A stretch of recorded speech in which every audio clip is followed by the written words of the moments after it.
Assalamualaikum warahmatullahi wabarakatuh. Sebelum kita mulai pembelajaran hari ini, alangkah baiknya kita baca basmalah terlebih dahulu. Bismillahirrahmanirrahim. Apa kabar murid-murid semua? Semoga selalu dalam keadaan sehat dan tetap semangat belajar dari rumah ya. Hari ini kita akan lanjutkan pembelajaran tentang kemuhammadiyahan. Kita langsung masuk ke bab 2, itu adalah tentang Muqaddimah Anggaran Dasar Muhammadiyah. Muqaddimah Anggaran Dasar Muhammadiyah pada hakikatnya merupakan falsafah hidup dan falsafah perjuangan Kiai Haji Ahmad Dahlan tentang dasar dan keyakinan hidup, tujuan atau cita-cita hidup, dan cara-cara yang dipergunakan untuk mencapai tujuan. Pernahkah kalian mendengar kata ideologi? Atau pernah nggak kalian juga menemukan istilah ideologi Muhammadiyah? Nah, ideologi itu adalah suatu sistem kepercayaan yang mengandung konsep, cara berpikir, cita-cita, dan strategi perjuangan dalam hidup. Sebagai sebuah persyarikatan, Muhammadiyah juga memiliki ideologi. Nah, ideologi Muhammadiyah bisa diartikan sebagai suatu paham keyakinan atau strategi perjuangan untuk mengimplementasikan ajaran Islam melalui persyarikatan. Hingga saat ini, Muhammadiyah telah memiliki beberapa ideologi formal. Salah satunya adalah Muqaddimah Anggaran Dasar Muhammadiyah. Nah, dalam pembahasan ini kalian akan mempelajari apa itu Muqaddimah Anggaran Dasar Muhammadiyah, kemudian latar belakangnya, kemudian sejarah dan fungsinya, serta matan Muqaddimah Anggaran Dasar Muhammadiyah. Yang pertama akan kita bahas adalah sejarah perumusan Muqaddimah Anggaran Dasar Muhammadiyah. Muqaddimah Anggaran Dasar Muhammadiyah disusun dan dirumuskan oleh Ki Bagus Hadikusumo. Rumusan ini merupakan hasil telaah, pengkajian, dan pengungkapan kembali pokok-pokok pikiran, ide, dan gagasan Kiai Haji Ahmad Dahlan yang menjadi dasar amal usaha dan perjuangan melalui wadah Persyarikatan Muhammadiyah. Muqaddimah Anggaran Dasar Muhammadiyah berfungsi sebagai jiwa, nafas, dan semangat pengabdian dan perjuangan ke dalam tubuh dan segala gerak organisasi yang harus menjadi asas dan pusat tujuan perjuangan Muhammadiyah. Terdapat beberapa faktor yang menjadi latar belakang Ki Bagus Hadikusumo dalam merumuskan Muqaddimah Anggaran Dasar Muhammadiyah, yaitu yang pertama, belum adanya kepastian rumusan tentang cita-cita dan dasar perjuangan Muhammadiyah.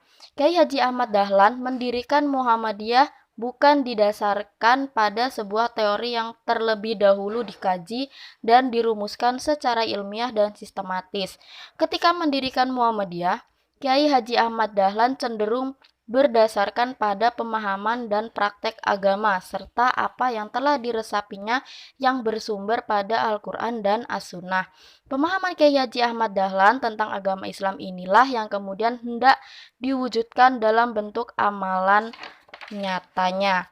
Nah, semangat Kiai Haji Ahmad Dahlan selain didasarkan pada Al-Quran juga didasari prinsip bahwa Islam adalah agama amal.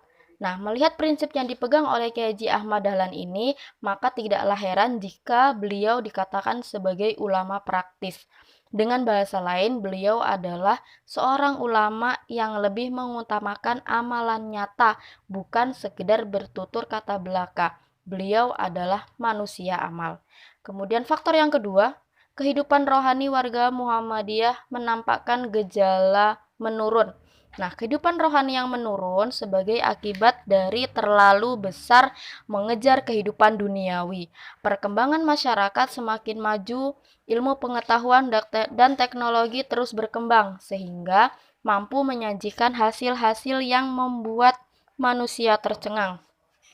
Akhirnya, pengaruh budaya baik positif ataupun negatif yang terjadi secara timbal balik antar negara terus terjadi tanpa bisa dibendung lagi, termasuk pengaruh budaya yang masuk ke dalam negara kita Indonesia. Faktor yang ketiga adalah semakin kuatnya pengaruh dari luar. Bersamaan dengan perkembangan zaman yang membawa berbagai perubahan dalam masyarakat, maka tidak ketinggalan pula pengaruh cara berpikir, sikap hidup, serta falsafah hidup lain yang masuk di tengah-tengah masyarakat Indonesia dari berbagai pengaruh luar negeri. Terdapat beberapa pengaruh yang mengandung nilai-nilai positif yang sangat bermanfaat bagi perkembangan masyarakat Indonesia. Akan tetapi, pada kenyataannya, hal itu diikuti pula dengan masuknya nilai-nilai negatif yang merusak sendi-sendi kehidupan keberagaman masyarakat di Indonesia. Nah, disinilah Muhammadiyah memandang pentingnya rumusan resmi Muqaddimah Anggaran Dasar Muhammadiyah sebagai pegangan warga Muhammadiyah untuk mengantisipasi gencarnya pengaruh negatif dari luar. Kemudian faktor yang keempat, dorongan telah disusunnya preamble atau pembukaan Undang-Undang Dasar tahun 1945. Nah, peran Ki Bagus Hadikusumo dalam penyusunan pembukaan Undang-Undang Dasar 1945 yang sangat serius, menegangkan dan membutuhkan kesadaran akan perlunya toleransi pada sesama komponen bangsa, menjadi suatu pengalaman yang sangat berharga, khususnya dalam penyusunan Muqaddimah Anggaran Dasar Muhammadiyah. Nah, Ki Bagus Hadikusumo tercatat sebagai salah satu tokoh yang sangat vokal dan gigih mempertahankan Islam agar menjadi dasar negara Republik Indonesia. Nah, pembahasan yang kedua adalah tentang matan Muqaddimah Anggaran Dasar Muhammadiyah. Matan dalam kata bahasa Arab yang berarti redaksi atau teks. Karena itu, matan Muqaddimah Anggaran Dasar Muhammadiyah adalah reaksi atau teks Muqaddimah Anggaran Dasar Muhammadiyah. Nah, matan Muqaddimah Anggaran Dasar Muhammadiyah itu terdiri dari 7 paragraf. Nah, dari masing-masing paragraf berisi satu pokok pikiran. Nah, kita lanjut ke penjelasan dari matan Muqaddimah Anggaran Dasar Muhammadiyah. Tadi sudah disebutkan bahwasanya matan Muqaddimah Anggaran Dasar Muhammadiyah tersebut di atas terdiri dari 7 poin atau paragraf dan masing-masing paragraf berisi satu pokok pikiran. Nah, kita akan mencoba menjelaskan matan Muqaddimah Anggaran Dasar Muhammadiyah tiap pokok pikiran. Untuk pokok pikiran yang pertama adalah hidup manusia harus berdasarkan tauhid, yakni mentauhidkan Allah, bertuhan, beribadah, serta tunduk dan taat hanya kepada Allah. Yang pertama adalah akidah tauhid, merupakan inti ajaran Islam yang tidak berubah sejak agama Islam yang pertama hingga yang terakhir. Nah, akidah tauhid itu mengandung ada 3 aspek, yaitu percaya dan yakin bahwa hanya Allah lah yang kuasa mencipta, memelihara, mengatur, dan menguasai alam semesta. Yang kedua, percaya dan yakin bahwa hanya Allah lah Tuhan yang hak.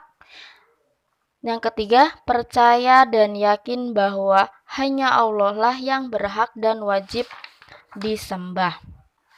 Kemudian, akidah tauhid itu membentuk 2 kesadaran. Kesadaran yang pertama adalah percaya akan adanya hari akhir di mana manusia akan mempertanggungjawabkan hidupnya di dunia ini. Dan yang kedua, sadar bahwa hidup manusia di dunia ini semata-mata untuk beribadah kepada Allah. Kemudian pokok pikiran yang kedua, hidup manusia adalah bermasyarakat. Nah, pelajar Muhammadiyah itu sudah seharusnya mengedepankan tata kehidupan bermasyarakat yang baik di tengah kesibukannya menuntut ilmu sebagai bagian dari amal soleh.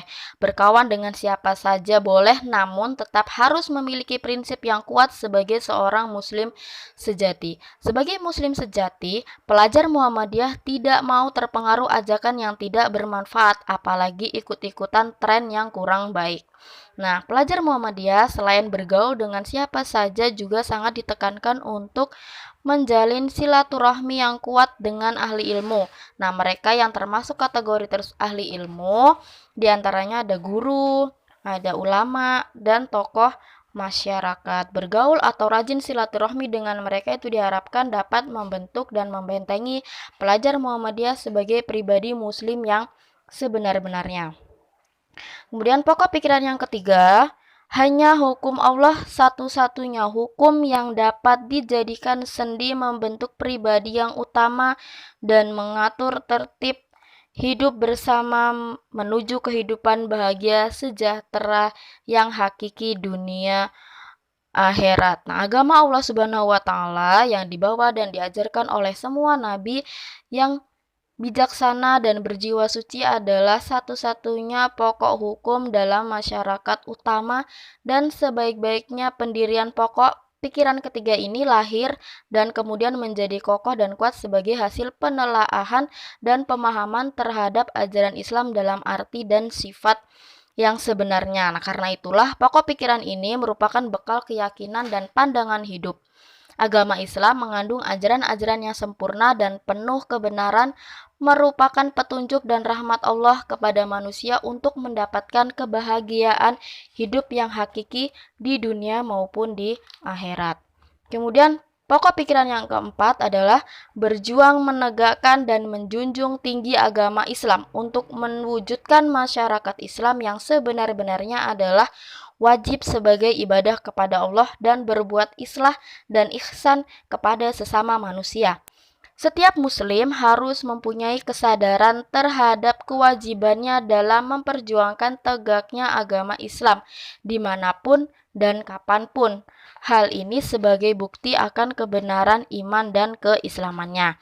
Pelajar Muhammadiyah hendaknya selalu menjunjung tinggi semangat perdamaian dan mengutamakan kualitas terbaik dan profesional dalam beramal soleh. Tidak sepantasnya pelajar Muhammadiyah malah berbuat vandal, onar, bahkan kriminal kepada sesama pelajar lainnya. Pelajar Muhammadiyah justru harus menunjukkan keluhuran budi dan akhlakul karimah dalam bergaul kepada sesama manusia meskipun tantangan dan godaan untuk berbuat tidak baik selalu ada dalam setiap waktu dan kesempatan. Inilah nilai-nilai lebih dan kualitas pribadi seorang pelajar Muhammadiyah.